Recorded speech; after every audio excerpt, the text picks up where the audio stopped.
It's not often that I take issue with the very title of the article, but this time I'm going to. Downtown San Francisco is losing another Walgreens. I've been losing a lot of drugstores lately, haven't we? Yeah. Got big chains, Rite Aid filing for bankruptcy. Got Target closing all kinds of stores. Now we got Walgreens. Got one in Seattle closing down too. But this article, it states another Walgreens, this time in a tourist-heavy area. Well, if going to the Tenderloin is your idea of tourism, yeah, then maybe. Let's get into it. Here we go. And I'll get back to you on the tourism angle there. Let's get into it. Downtown San Francisco is set to lose its third Walgreens in under 2 years. Not shocking, right? A store at 500 Geary Street at the intersection of Taylor Street, it'll close on November 15th. That corner at the northern edge of San Francisco's low-income Tenderloin neighborhood is less than 3 blocks west of tourist-heavy Union Square, the city's prime downtown retail district. Here's the thing. This is the Tenderloin, and that mall, the Union Square, that area is one of the most devastated retail sections in all of San Francisco. It is it, right? We have talked about so many stores. It's massive vacancy. Nobody's going there because you've got the input, you've got the impact from the Tenderloin. Let's look at it on a map, okay? Here is our Walgreens. Here is the Tenderloin Children's Playground. Here is the Tenderloin Museum. Here's our Walgreens. You are in the heart of the Tenderloin. And the mall, the Union Square area, where all of the businesses have left, over half of the businesses have left and not come back, is right here. Westfield Mall's in that area, where you had the poop on the elevator, the instances of that just exploding through the roof. The owner of the mall literally gave the keys back to the bank and said, here you go. Good luck with that mall. Hope you can do something with it. So tourism heavy, they ain't going here. They're not in this area. It's a bunch of whacked out homeless drug addicts is what the Tenderloin has devolved into, and very affordable housing. So this is not heavily laden with moneyed tourists going about. This is not that neighborhood. So Joanne, a Walgreens associate who said she was not authorized to give her last name, just the first name though, Joanne. She confirmed the impending closure to the Standard, adding that employees have not been told why. At this point in time, do any of us even need to question that? Sean, I need to know. I really need to know what the reason is. Well, you had a lot of shoplifting and you had some very violent incidents that management has analyzed, and the amount of goods being sold versus the amount of goods being stolen versus the liability we're taking on by keeping this store open, we have decided no go on this Walgreens, period. Now you might say, well, that other store over there, it's got more 911 calls to it. That's not the full way these things are analyzed, right? Because we know of the stores being closed in Seattle, the one with the most 911 calls is not being closed in the Northgate shopping mall area. It's not being closed. They're going to let it run because it's a big format store. And the amount of money it makes versus the liability they take on, they're like, you know what? We'll roll the dice on that because they can't close all the stores down, right? Because then they cease to be, they can't keep their shareholders happy. I cannot tell what the reason is, she said. You'll have to call the 1-800 number. 1-800 Walgreens, will you tell me why you're closing the store down at 500 Geary Street? Well, it's a difficult decision that we have to make, and we analyze a lot of different factors. And at the end of the day, we decided we'd close this store down. All the employees are going to be given an opportunity to work at one of our other many stores in the area. And so while you won't have the opportunity to shop at this store, we recommend there's a store 4 blocks away. We're keeping that one open, or visit us at walgreens.com. Have a nice day. That's how those corporate press releases go. It's a very difficult decision, and we analyzed a lot of different things. But at the end of the day, yeah, the store in your neighborhood, you guys ripped it off too many times, and you allowed too many nut jobs to roam around throughout your community. Therefore, we got to close it up. Yeah. You have to call the 1-800 number. I'm sure they'll give you the full scoop. A sign posted to the window of that of Walgreens states that the pharmacy will close at 3 p.m. on November 15th and refers customers to a nearby location at 135 Powell Street, about 4 blocks away. Walgreens closed at least 5 San Francisco locations in 2021, shuttering another 2 in downtown in February 2022.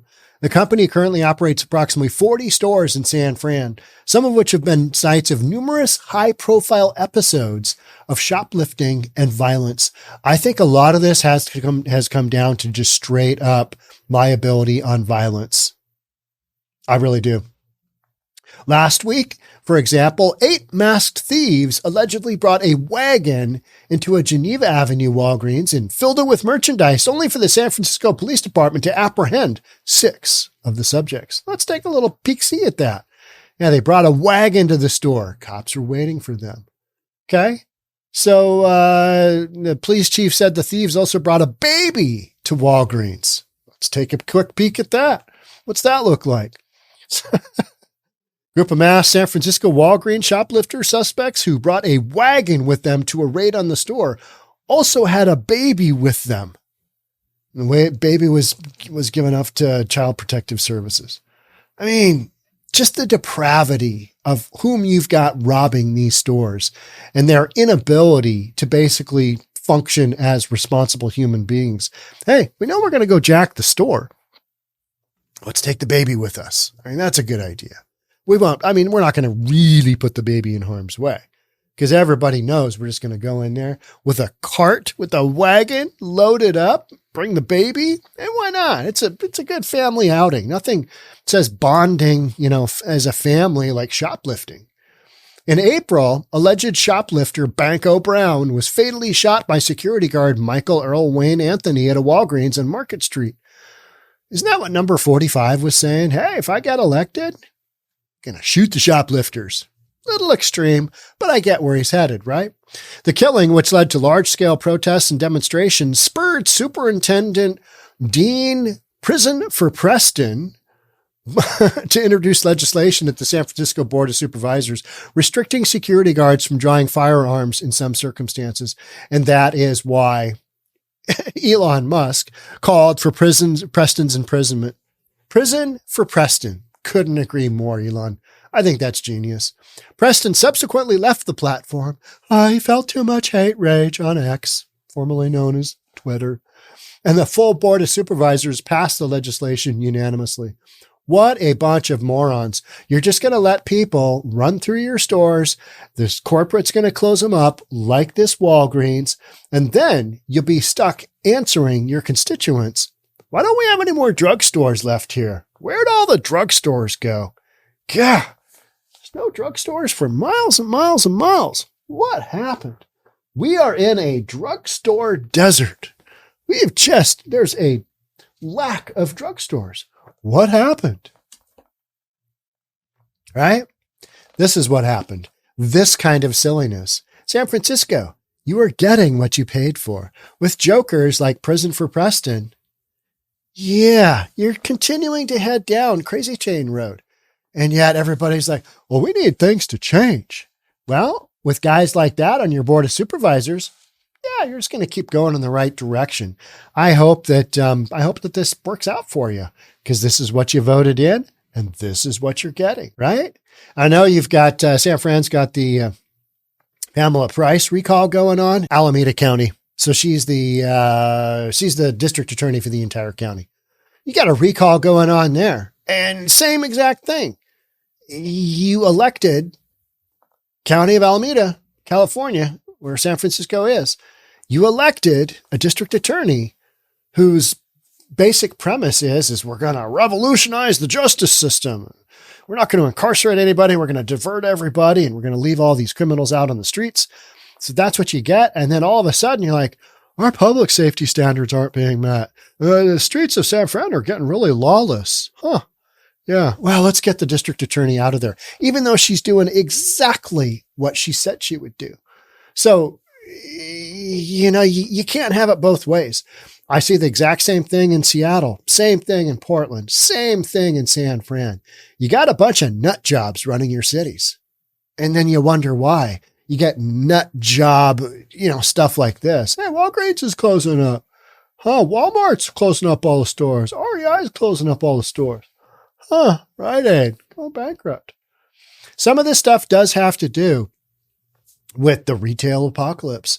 Some of the stores that are in where I showed you on the map were some of these stores, a great number of these stores in the Union Square area, they suffered and they went under.